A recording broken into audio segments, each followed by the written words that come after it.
Hey, what's up? It's Kevin from Kevin's Barbecue Joints, and in this episode I talked to Chris Lilly from Big Bob Gibson BBQ. We, of course, talk about his restaurants. We talk about the Alabama white sauce. He actually gives a recipe for the Alabama white sauce that made them famous. We also talk about his barbecue team, what it means to him, about the success that they've had, about his family being involved. We talk about family. We talk about food in general. I really think you'll enjoy it.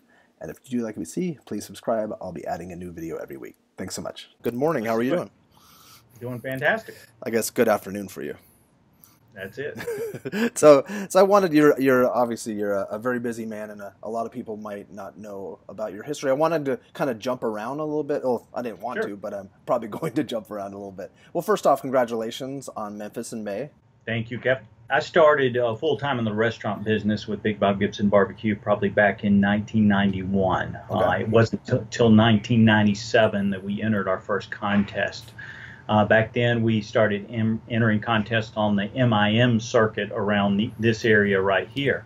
So we got our feet wet. I entered my first Memphis in May contest, the Big World Championship in '97. Okay. And that was our first year. We finished 10th place in 1997 in Memphis in May. And we have yet to finish out of the top 10. We've had a fantastic track record at Memphis in May. Again, we won again this year for our 5th Grand Championship and 10th time to win the pork shoulder category. But, you know, nowadays I don't get to cook as many contests as I'd like to because I do so much with the restaurant. I do so much with, you know, my corporate relationships and catering events for, you know, all over the country. So I do more of that than contests. I'll do about 4 contests per year. Okay, I was going to ask that. Every year, the Memphis in May World Barbecue Championship. Okay. Every year, the American Royal, except this year, my son is getting married September 1st. Oh, the American Royal changed weekends this year. Okay. So that's gonna, I can't do it, and that's gonna be the first time in probably 19 or 20 years that I haven't done the American Royal. Oh, wow. So. But this year we could get to cook the Jack Daniel's World Barbecue Championship, another big one, and that's automatic from winning Memphis. Okay, so is that what it is? There's certain ones where if you place a certain level, a certain like top 5, top 10, then you get automatic placement into another tournament or another contest. Is that... Right.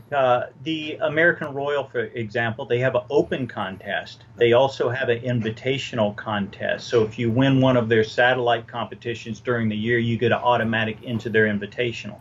Okay. Jack Daniel's, it's hard to get in Jack Daniel's. There's about 3 or 4 automatics to get you in Jack Daniel's. If you win it the year before, if you win the American Royal, if you win Memphis in May, if you win, I think, Houston Livestock and Rodeo Show, those are automatics. Other than that, you've got to win a state championship and then get drawn. Okay, because I've seen people get excited that they got drawn. Okay. Right, and Memphis in May, there is a hierarchy because it's full every year on how they select their teams. Since we've won it before, we'll always get an invitation to cook Memphis in May, but they do have a selection process. I have no idea what it is, though. But we like to cook, you know, we like to cook the contest where we know the toughest competition is going to be. And that's usually, you know, some of the world championships and the bigger competitions, because I want to cook against the best when I cook in the competitions to, you know, to let me know how I stand. And I only have a limited amount of time during the year. Gotcha. And you said when you said you won the pork shoulder, and you've won that multiple years. Now, when do they have it so that to win overall, you have to place a certain level within? So it's across the board when you're the grand champion, right? Well, at the KCBS contest, it is. There's 4 categories: brisket, chicken, ribs, and pork, and it's a cumulative point total in all those categories. If the Memphis in May World Barbecue Championship, there's 3 categories. There's whole hog, whole shoulder, and ribs. You only get to pick one of those categories. I can only enter one category at Memphis in May for the professional division. Okay, that's interesting. I didn't know that. I apologize for being so naive about that, but that's not my world.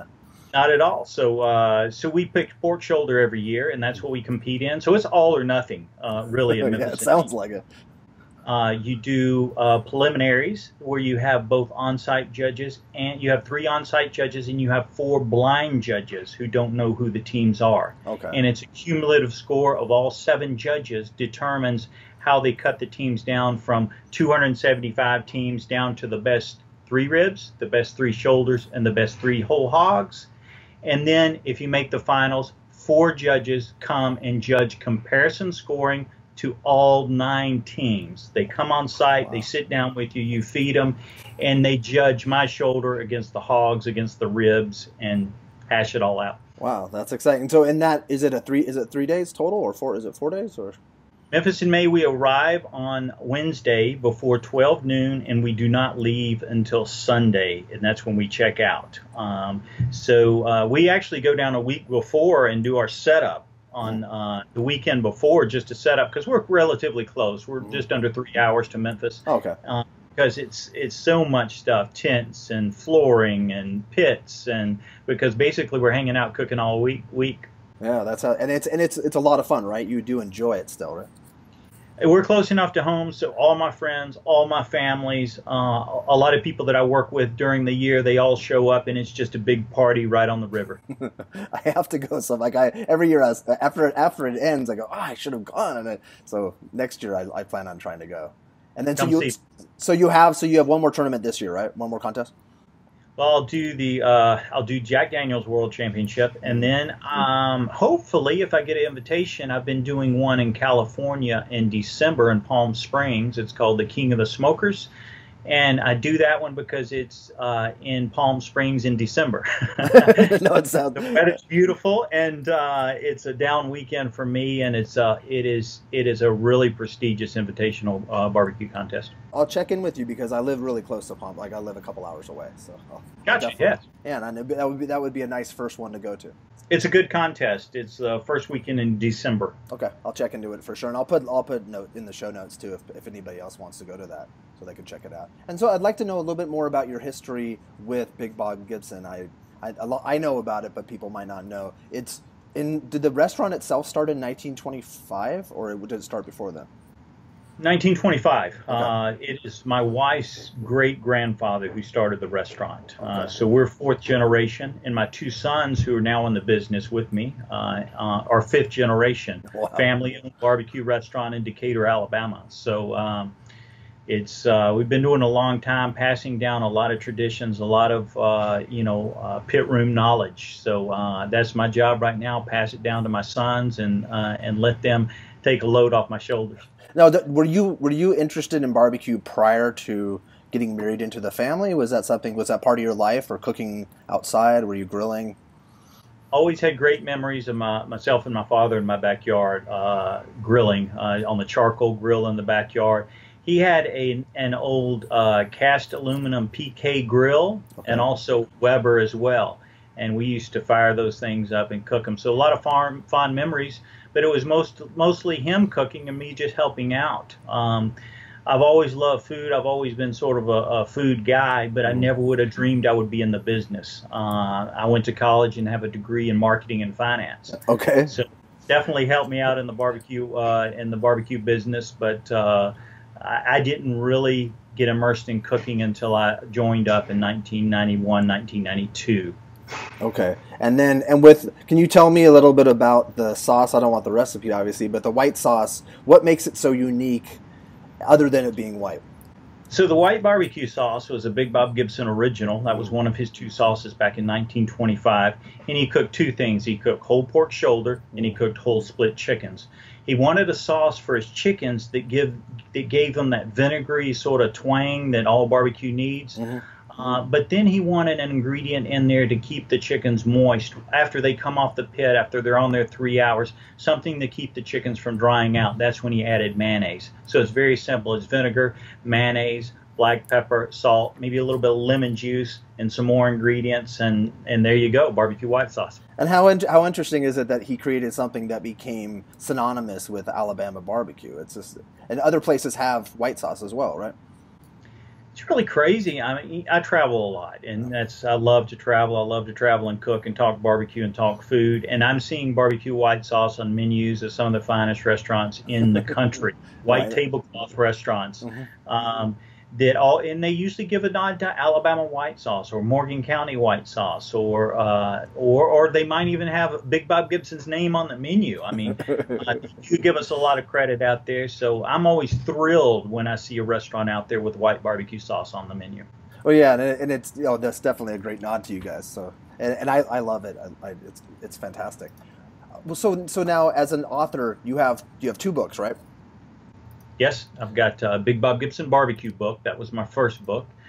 Sort of the history of Big Bob Gibson's, a lot of what I learned in the pit room, and some old the big meat recipes, whole hog, whole shoulders, briskets, things like that, traditional barbecue. And then I've got a book that is out called Fire and Smoke, and it's probably 50-50 on grilling and then low and slow cooking recipes as well. And how long have you been? You've been with Kingsford for a while now, right? Gosh, I was thinking back the other Yes. day. I think I've been working with Kingsford for about a decade now. So right over 10 years, I've been doing things with Kingsford Charcoal. And it was interesting. I was using Kingsford before there was any kind of relationship. I That's was always a using good thing. Kingsford. Yes, it was. And I was using it successfully, in my backyard, but also in competition, and doing a really good job with the team. The team was doing a good job with it in competition. So that's how our relationship was born. Okay, and then also are you a brand ambassador as well for Yeti? I do use Yeti Coolers exclusively, so I'm ambassador for them. And this year I started doing work with Smithfield, Okay. and now have not only used their product in competition, but I use it here at the restaurant too. And really, really proud and love the new relationship with them. That is fantastic, and no, they're a great brand. Now, when you travel around the country, are there any barbecue joints or any places that you have to stop? Or is there a specific style of barbecue that's not Alabama style, not Southern style that you do like? Is there Yeah, Kansas City? I love different styles of barbecue. It not only is delicious to me, but it's also sort of a learning. I'm all about learning, and if I'm not learning every day, and then I'm not doing my job, because a I lot of agree. people come to me with questions, and I have to know. So when I get a chance to go to Texas or the Carolinas or Kansas City or really all over the country, if I hear about a particular restaurant, or sometimes I just go door to door and just eat barbecue. I really like to know what's out there. Gives me ideas for what I do in the restaurant, for what I do on the road. It keeps me up to date, and it's always good to meet people in the barbecue world. So absolutely. Just in the past, probably year and a half, I went to Texas and spent a week going through Texas, eating all the barbecue places I could until I was so sick I had. So if you're not eating barbecue, what are you eating? What do you like to eat? Oh gosh, that's one of my favorite things to do when I travel. And my favorite place to travel is probably New York City Hmm. because of the food. So it's not all exclusive barbecue when I go travel. I mix in all types of cuisine. If I hear about a restaurant that's getting good reviews, or if I have a friend that's a chef there, or a friend of a friend who's a chef there, I'll always stick my head in and try out and see what they're doing. So I love food. I love all types of food, all different types of cuisine. So whether it's gosh, you name it, I eat it Yeah, and enjoy. well, it sounds like that you love food, and I noticed too that you do share a lot of recipes that aren't just barbecue in general. So you do love cooking, and when I've seen you on different shows, it seems like that you definitely stray a little outside that box, or a little bit further than outside the box, because you do seem to love food and the nuances of cooking. And keep in mind this restaurant I'm at has been here since 1925. So a lot of times, I've got to stick to what's working Of here. course. I can't go way out of the box here and do some highly creative stuff in the restaurant because it's working good the way it is. I don't Hmm. want to screw anything up. But when I travel and do wine and food festivals or do catering, in California or Miami or New York or wherever I'm cooking.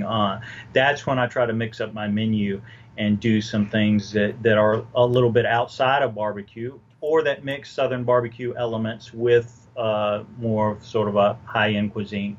And a lot of the recipes that I do and a lot of the ideas that I come up with, new recipes, were born from my travels, whether I eat a spice or see a cooking method that I want to bring back here and sort of mix barbecue and sort of do a barbecue, whether it be Asian or, fusion, just any kind of little thing. I always have my eyes and ears open. I'm always learning. I'm always applying that when I come back to the restaurant. And it's funny, you probably never imagined that you're in a world that's further. It's not just barbecue. It's enormous now. You're in that food world, which is it, and food has become such a big deal.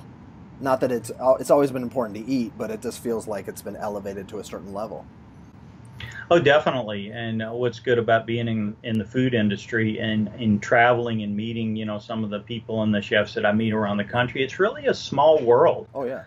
So if I'm going, if I'm traveling, going to a city I've never been at and call some friends, they know where I need to go and they know the people there cooking the food. So I usually get good food and good service wherever I go. And that's sort of a bonus when you're, doing what I do. Oh, for sure. Yeah, yeah. And it's exciting too, because you probably get to go maybe sometimes behind the scenes that a lot of people don't get a chance to do. Yes, and that's what I love. Yeah. Again, it gives me opportunity to check out new techniques or, things that people are using or equipment people are using all over the country. Are there, quickly, barbecue books? Are there any barbecue books that you could recommend that aren't yours, or ones that you do like checking out, or that you've seen recently that inspired you? Aaron Franklin's book was a gorgeous book that he did recently. I haven't put my finger on the new Praise the Lord book for my friends in Murfreesboro yet, but I'm going to do that, and I'm going to check that one out. I can't wait to see that. I know Amy's done a good job promoting that, and it's a beautiful, beautiful book. But yeah, I got a lot of favorites. So if you'll turn with me here, so right, look at there, see. This is my office at work, and I absolutely take a look at other people's cookbooks to see what they're doing, get ideas, and it's good reading. Excellent. Well, thank you very much for that, and I'll pause that later on, and I'll be able to put a list of these are the books that are on Chris Lilly's shelf. It'll be in the show. I didn't know you were going up there, so there's probably some. No, I won't pause it for anybody else, just for myself. I guess someone could do that on their own. But I also, what can we look forward to in the future? Is there anything that you want to promote, or anything that's coming up that you're excited about? Gosh, I'll be in New York City this next week at a restaurant called Pig Beach, doing a guest chef appearance up there on Thursday evening. So I'm looking forward to that. That'll be the 26th, I believe. Okay. Let's see what else I've got going on. Jack Daniel's coming up. That'll be a good one and everything. Most of my travels are first part of the year. That's why I just got back from Sonoma. I actually did a catering event for NASCAR and Microsoft out there at the NASCAR event out there. Oh, that's fantastic. So that was a good one that I look forward to every year. So yeah, just traveling, cooking barbecue as much and as often as I can. And and a wedding, right? And a wedding. Well, and that's another reason is my wife said, do not schedule anything in July and August. We have a wedding. So that's why I'm a little light right now, because I've got, wedding weekends and couple weekends and parties and the to-do list before my son gets married. So that's where my main focus is right now, family. Is there any barbecue on the menu for the wedding? You know what? I'm going to enjoy this wedding, and so I'm not saying from you, from somebody else. Cook barbecue for my own son. Wedding. No, not from you. not a chance. No, most of my friends and most of his friends, because he's in the barbecue world as well, that we're close enough to ask them to come cook at the wedding. Will probably be at the wedding, so It's one of those where where we're just going to go enjoy it. We'll have some good food, no doubt, but sure. at this wedding, it will not be barbecue. Well, excellent. Well, thank you for taking the time. I really do appreciate it, and congratulations to you and your team. And is there also really quickly about your team? How do you put that together? Is that something that other guys from your restaurant, or are there guys that you've just known for a long time? It's different depending on how far away the contest is. The good thing about it now is got both my sons in the business, so I'm not only teaching them at work, I'm teaching them on the competition circuit as well. So they're at every contest with me, as well as my father-in-law. And then it's just friends and relatives and people that come want to hang out with us and everything. But right now, it's family It and sounds a like couple family. of friends, and that makes up the core of the team. Really proud of the boys this year at Memphis in May. They took night duty, so basically when I went back to the hotel, they were watching temperatures all night, stoking the fire, making sure that when I showed up the next morning at 5:30, everything was perfect. And, Looks like you're. they showed off. Hey, the good news is I think they won them a job. So get to sleep in Memphis from. That's fantastic. Well, thank you again for your time, and I look forward to hopefully seeing you in December. Thanks, Kevin. All We'll right, see you then. you take care, Chris. Bye. Take care.